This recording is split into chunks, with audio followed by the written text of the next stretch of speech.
How do you do, ladies and gentlemen? This is Josh from the Digital Dukes. Today is May 4th, which of course is Star Wars Day. And it just so happens that I have some Star Wars goodness to share with you. I've been feeling the Force inside me all week, and I've been itching to wax some serious nostalgia with a Star Wars game that I played as a kid. That's right, I'm talking about one serious Nintendo 64 classic, Shadows of the Empire. I haven't played this game in years, so I figured now was the perfect time to take a stroll down memory lane and see if it still holds up today. But enough teasing, time for some pleasing, let's get right into it.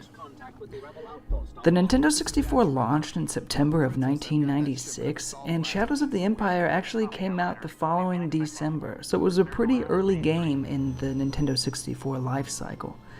It was also the very first Nintendo 64 game that I ever got to play, and I can tell you right now that it blew my mind. When I first booted up Shadows of the Empire, it was glorious.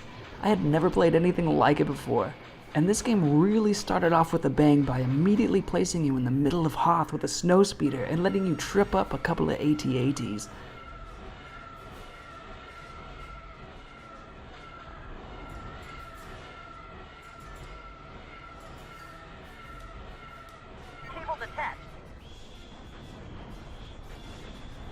I was in love with that first mission, and I played it countless times. I also remember how great it felt to shoot snow troopers off of the edge of cliffs and hearing that sweet, sweet familiar scream. And who could forget about the Wampas? Those giant idiots used to freak me out. It would always send me straight into panic mode whenever I would accidentally set a few of those bad boys loose. I never beat Shadows of the Empire when I was a kid.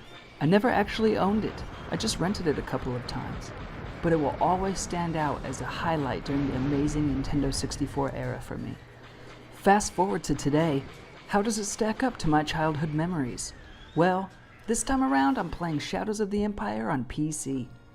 I was shocked at first. I didn't remember exactly how the cutscenes looked on the 64, but I know they weren't fully rendered CG cutscenes like in this version. Lebo, get this stuff offloaded and into those transports before they take off. I just found out the Empire is about to ruin our day. Han Solo told me that Imperial walkers have been spotted on the East Ridge. I'm gonna jump into a speeder and help rogue groups slow them down. You'll pardon me for saying so, Captain, but it's been quite some time since you've flown an airspeeder in combat, and... Don't get your servos in a twist. Okay, that's pretty nice. This walk down memory lane is off to a great start. Now I can't wait to jump into Hoth and take down some, What the hell am I looking at here? It looks like I'm in a snowspeeder defending a giant frozen hemorrhoid.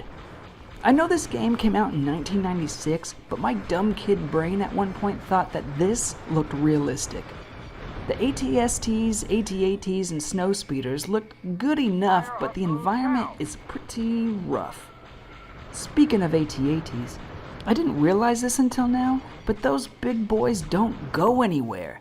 I mean, their legs are moving, but they're just kinda moonwalking in place, and they don't stop until they get enough, if you know what I'm saying.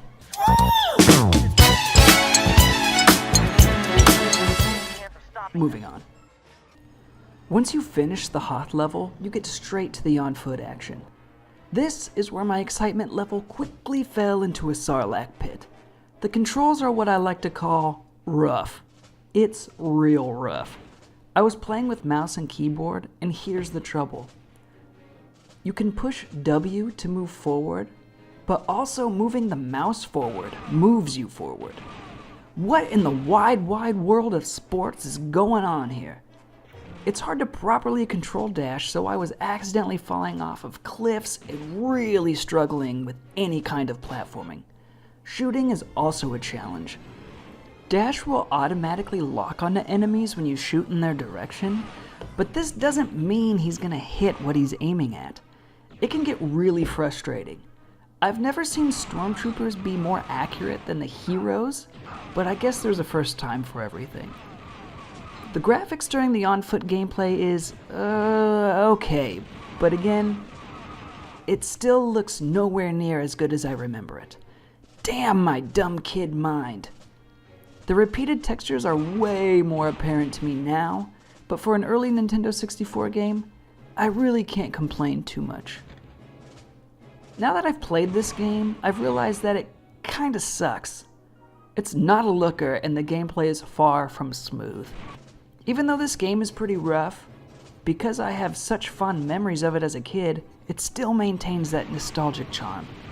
I definitely like it more than it deserves. If you're looking to try this game again, you can find it online for under $10.